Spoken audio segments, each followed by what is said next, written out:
Good morning. Ngasi card message ngasi ko ngasi thangju numit ko thangju numit thangja gi number hairaga di thangja gi number se 93 lere aduga color da na amubaga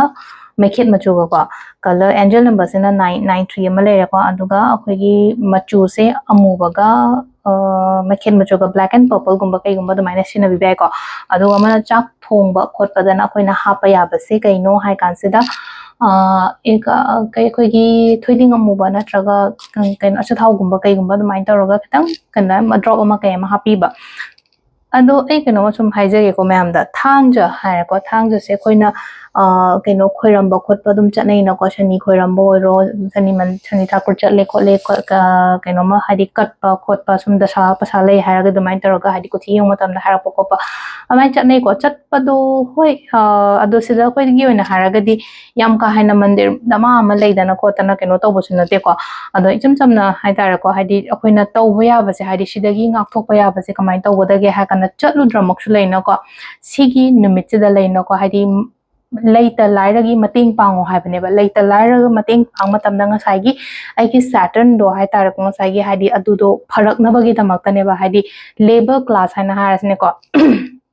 labor class haibagi atradi nomagi shuraga nomaga chajaba mi gumba kai gumba leraga di moigi mating tawba taraga di automatically ngasai gi aigi shani gi dosh leba khopa dumba mayam du su phagani ko atu duma tawbiyo ko duga amana kai haigde hotna bakallo mingonda kai gano sida ma su leba sida dum aingonda phagalakpa dum oiba ado ngasai gi khoina kaino chatlaga acha thau katpa khotpa ama kaina haina ko hadi chat kaino khangbiram ba ko mayam hadi apagi mandir da kai da oiro bhamon da kai da chatlaga हाइदि कनो अखोइ mustard oil कलिने खोलिने हाइरिने ngasai nungdu da haiba matam da waste ta chalhalido adugi sarupudi ko ai keno ma haija ke omam da hadi asathau do ina hadi tasing na leitaba mi ma da pibiyo ngasai ge keno se aina ngasai ge hairu dori ba ngasai ge keno da du mi ma da pi matam da ngasai gi ma gi di numit kya ni chana gane khoi na thau liter ma pi ba matam da adu do na leino ko hadi Tuesday numita mingonda sa thau dan tawbo su phai was thau dan taw phai cheng chak na chingba khoppa sugumba mayam se yaraga di adumai taraga pibiu ko ado sisina aphaina keno ai hapetang haijer ko mayam da do card ahum katang tho se ko adu matung da timing of sa phai di nga se ko thang numit ki timing of ba ke lege habado adu mai yeminar se ko silere ko ahan ba card se da leire ani shuba card se da leire ahum suba card se le ko first card second card and third card ko first card khan bangai yenga se ko first card khan bangai gi oina se lai se ko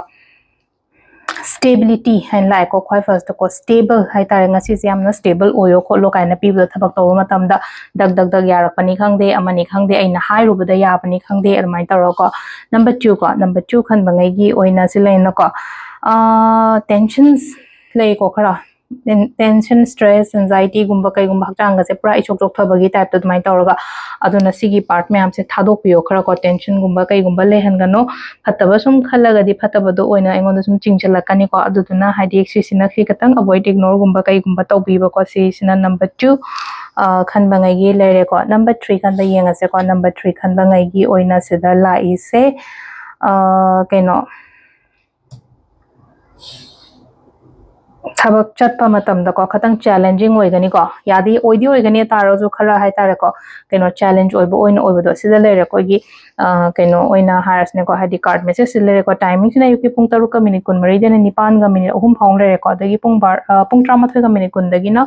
3 ga minute 3 phang lere ko dagi nungdam gi na 5 ga minute yakhum do dena 3 ga minute 3 phang lere aduga amana pung 9 ga minute kun 3 dagi na pung 12 ga minute 9 phang lere no alam dagi na ahum ga minute kun manga daina 3 ga minute ni futa ru phang le ko sis na ko gi ngasi go na for the timing ko do silere ko gi daily card message ma'am thank you